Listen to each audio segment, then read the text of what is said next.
Indonesia dan Wakil Presiden Republik Indonesia tiba di tempat acara video conference. Bapak Ibu hadirin yang kami hormati, selanjutnya marilah kita simak bersama sambutan Presiden Republik Indonesia, Bapak Joko Widodo.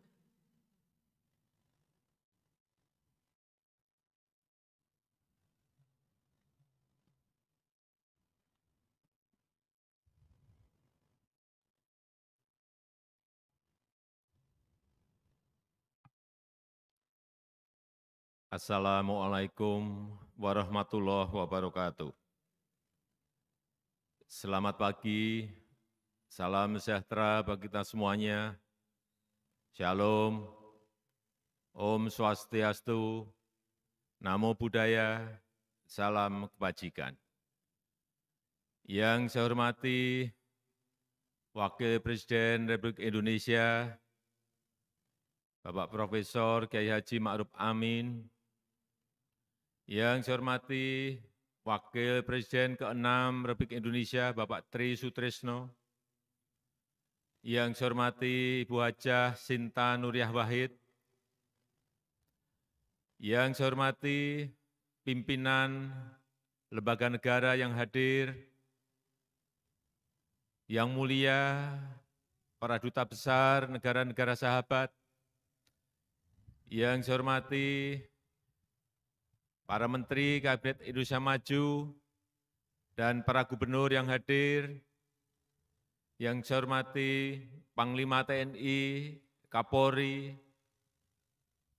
yang saya hormati para tokoh-tokoh nasional, para pimpinan organisasi kemasyarakatan Tionghoa, Matakin, INTI, PS, MTI, Permabudi, Yayasan Bunda Suci, dan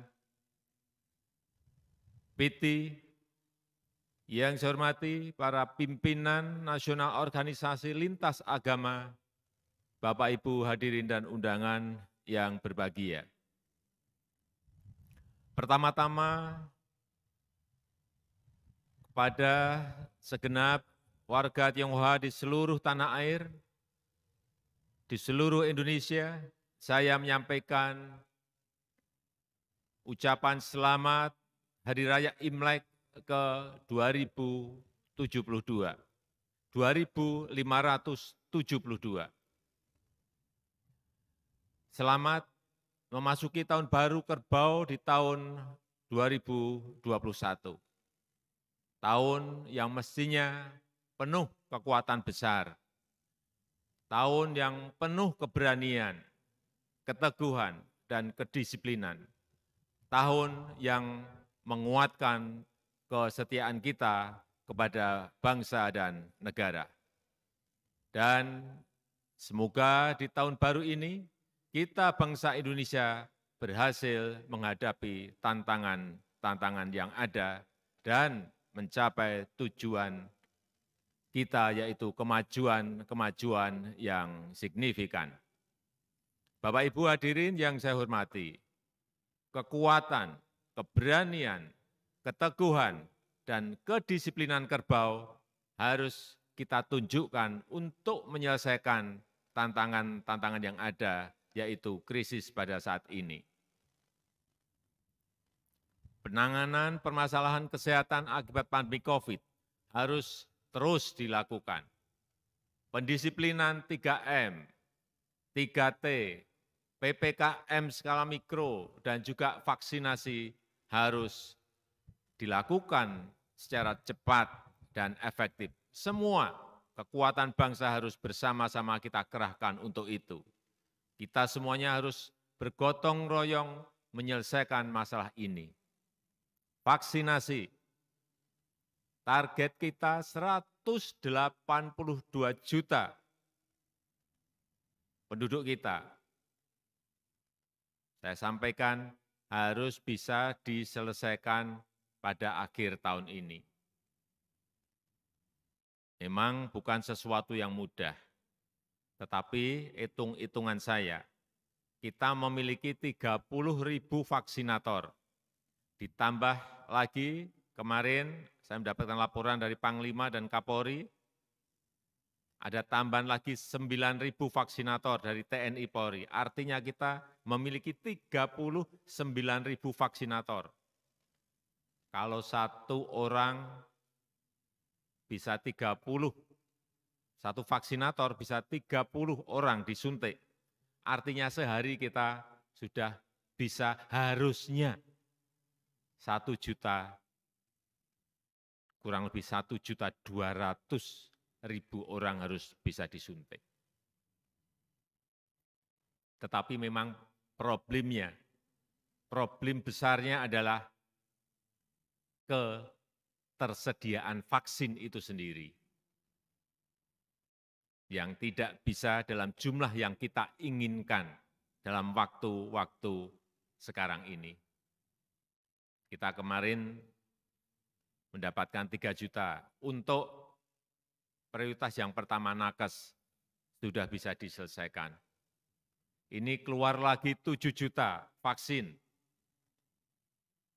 Minggu ini juga langsung sudah dilakukan untuk pelayan-pelayan publik, untuk pekerja-pekerja publik. Baik itu guru,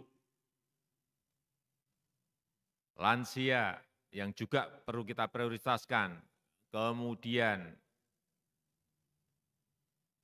pekerja-pekerja di pasar-pasar dan di pusat-pusat ekonomi. Kemarin juga sudah kita mulai di Pasar Tanah Abang. Baru kemudian nanti menginjak ke masyarakat umum. Tapi sekali lagi,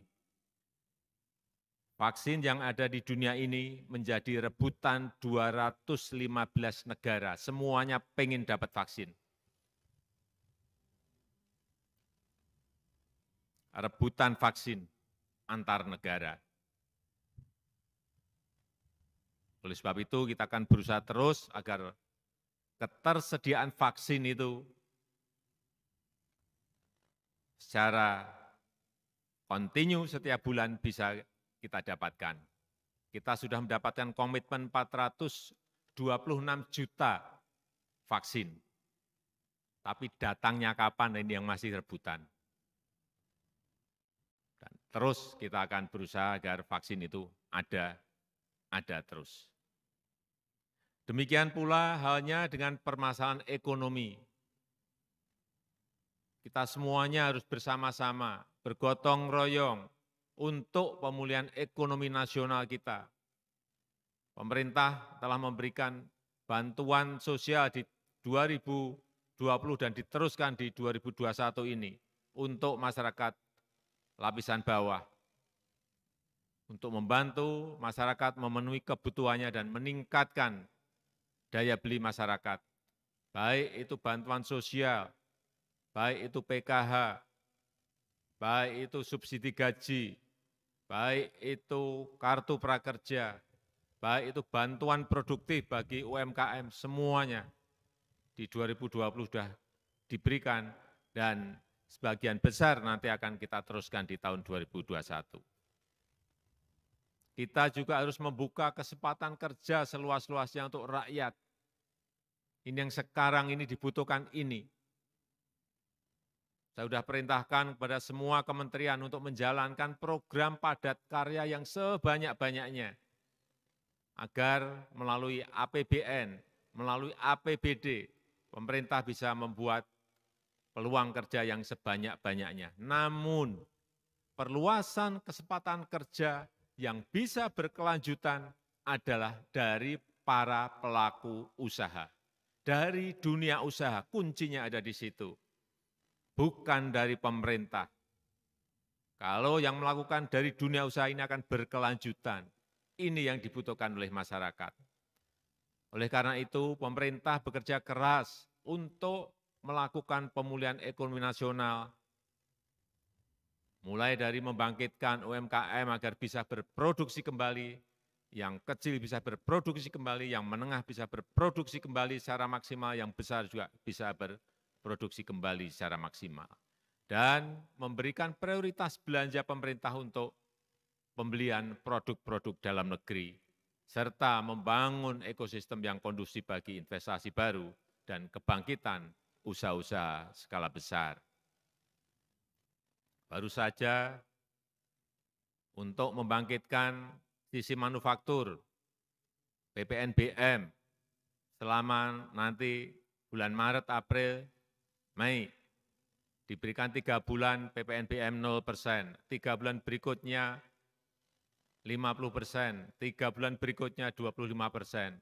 Diberikan juga kemarin yang berkaitan dengan rumah DP 0%. Saya kira cara-cara ini nanti yang akan bisa membangkitkan demand, membangkitkan konsumsi, membangkitkan daya beli masyarakat. Bapak Ibu yang saya hormati, penanganan permasalahan kesehatan dan perekonomian tidak bisa dipisah-pisahkan, tidak bisa dipisahkan. Kita harus menunjukkan bukti bahwa permasalahan kesehatan bisa ditangani dengan baik sehingga muncul kepercayaan untuk kebangkitan ekonomi kita. Kita harus menunjukkan bukti bahwa situasi sosial dan politik tetap stabil dan daya beli masyarakat terus meningkat. Supply dan demand juga harus dibangkitkan secara bersama-sama dan secara sinergis. Dan hal ini tidak bisa hanya dilakukan oleh pemerintah maupun oleh otoritas moneter, baik itu BI, OJK, dan LPS. Tetapi sekali lagi peran swasta, peran dunia usaha sangat-sangat menentukan dan menjadi kunci. Dan sekali lagi, kuncinya adalah kebersamaan, gotong royong sebagai bangsa besar. Saya berharap di tahun kerbau ini kita secara bersama-sama bergotong royong bisa menggerakkan kekuatan besar kita, keberanian kita, dan kedisiplinan kita untuk melakukan lompatan-lompatan dan terobosan-terobosan baru dalam melakukan langkah-langkah berani yang baru agar kita bisa terlepas dari krisis kesehatan dan perekonomian, agar kita bisa mencuri start lebih awal dibandingkan dengan negara-negara lain dan menjadi negara maju yang kita cita-citakan bersama. Saya rasa itu yang bisa saya sampaikan dalam kesempatan yang berbahagia ini. Saya mengucapkan selamat Tahun Baru Imlek 2572, Senian Kuaile, Kongsi Pak Cai, selamat berbahagia dan sejahtera. Wassalamualaikum warahmatullahi wabarakatuh. Om Santi Santi Santi Om. Namo Buddhaya.